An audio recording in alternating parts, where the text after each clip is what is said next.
Morning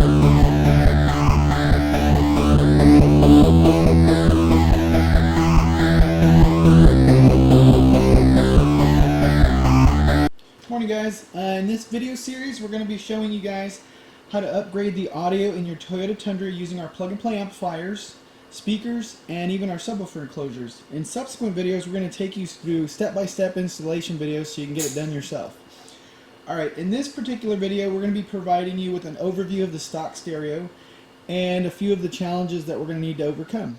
Alright guys, so here we're looking at the passenger side front door in this Toyota Tundra. This is pretty much the same from 2007 to 2013.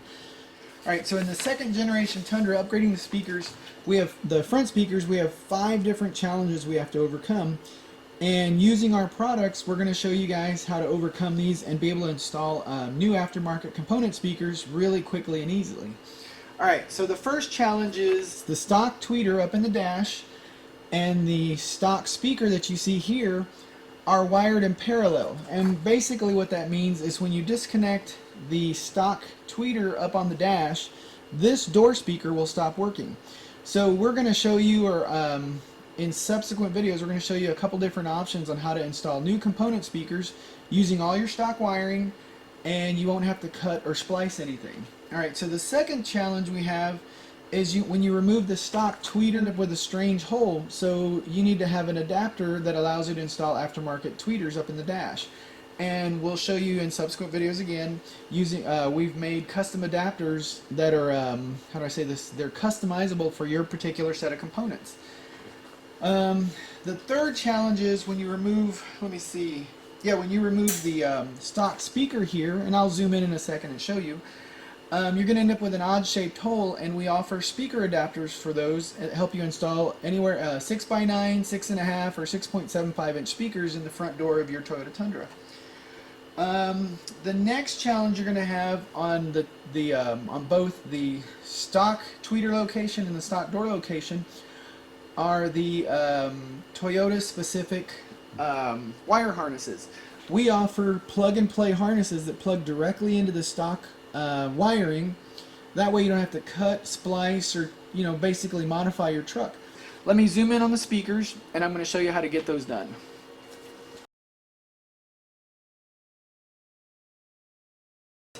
I pull the speaker out here, pinch this, and this comes right out. So now we've got this odd shaped hole, and again, as I mentioned, we offer different adapters for 6.5, 6x9, different size speakers. We even offer custom sizes for higher end component speakers. Now, notice here we end up with this, I think you can see that, yeah. We end up with this really odd shaped plug, and a lot of times in the past you would have to cut this, make an extension, and then plug it into your new speakers. So what we offer are these custom harness adapters. These plug directly into the stock wiring. You should hear it click. Let me hear it click.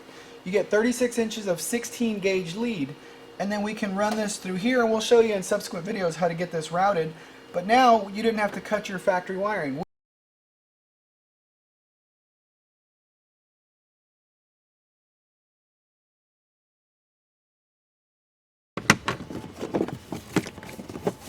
And then on the factory wire harness you have a little clip right here. You just push that down. You may need a flathead screwdriver, but this one I didn't. This is a close-up of the stock tweeter wiring harness, and if you notice there's four, like we stated earlier, there's four wires going into this harness. And the reason that they do this is the way Toyota set this up is they're running the front dash speaker and then the front door speaker in parallel. So when we disconnect this, as I mentioned earlier, now that rear door is or the front door speaker is not going to work. So you have a couple options here. One, you can cut the wires. You got to figure out which one's a positive, which one's a negative, and then you can create an extension. We're going to show you 2 different options. With this particular setup, we can actually install the tweeters up here in the dash, but in this case, we're actually choosing to put them in the sail panel, in the stock sail panel, for better imaging.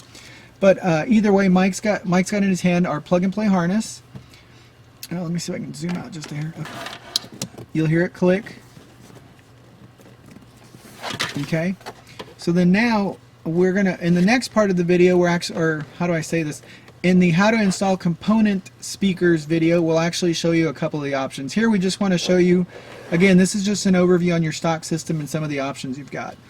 In this particular case, we're going to be installing the tweeters in the sail panel.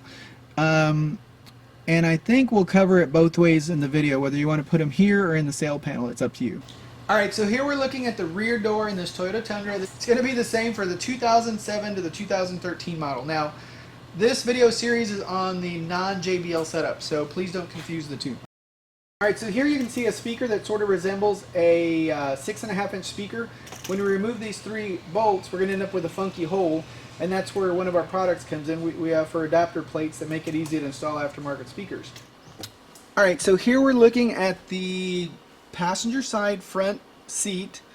Actually, the front seat's been removed, and let me get this out of the way at the beginning of this video.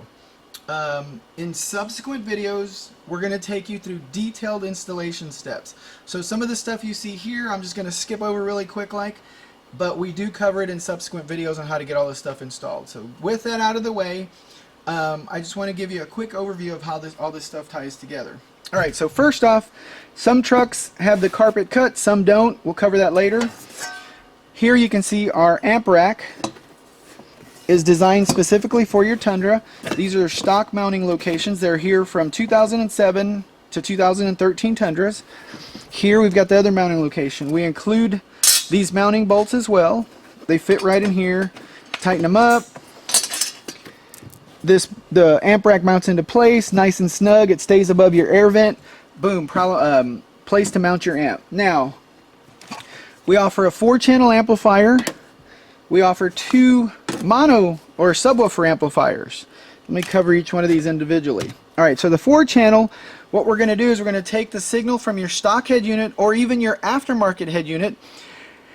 Most head units have a limitation of about 18 watts RMS. A lot of them have these way overblown peak numbers as high as like 50 watts. None of those numbers really mean anything. Look at the RMS ratings. This amp right here is going to put out 70 watts RMS. It's rated at 80 watts RMS, but it's going to put out about 70 with Toyota's charging system. Now, the second thing, or how do I say this, we also have subwoofer amps. We can do a 600 watter or a 1000 watter, just depending on how much bass you're looking for. Now, what's really cool is, I'm not sure if you noticed, but the amps, let me make sure I can see this. Yeah. The amps have little feet, and we provide the screws where you can mount your amps directly to your amp rack. Alright, now to make it even easier for you guys, for you non-install guys, here's an example of the harnesses. Alright, so this plugs directly into the stock stereo or aftermarket head unit. These run in here underneath the carpet, and we'll show you how to do that. And everything is color-coded. Blue is our input side, black is our output side. Gray, white wires. These are green, purple. Basically, we'll give you step by step on how to get this installed. So basically, we make it super easy. Everything's plug and play. No drilling or cutting of your floorboards. Our amps are the latest in Class D technology. They're very small. They take very little. They're how do I say this? We have a chart that shows the difference. But basically, the newer Class D amps require less power than the older AB style and some of the newer version or earlier model of the full range Class Ds. So even though these are really small, they have the same output power as older amps. So they're not as big in size because they don't generate as much heat or draw as much power. As I mentioned earlier, this truck is I don't know if I did mention earlier, but this is a 2012, and this particular truck came with a touchscreen. It's got nav, everything on there, so this guy wants to keep his head unit. Not a problem. This harness system will work. If you've got an older Tundra and you decided to put in an aftermarket head unit, that's not a problem either. This will work either with your stock or aftermarket, and we'll show you, depending on which route you go, if you use which plug-and-play system or wiring setup you'll go with.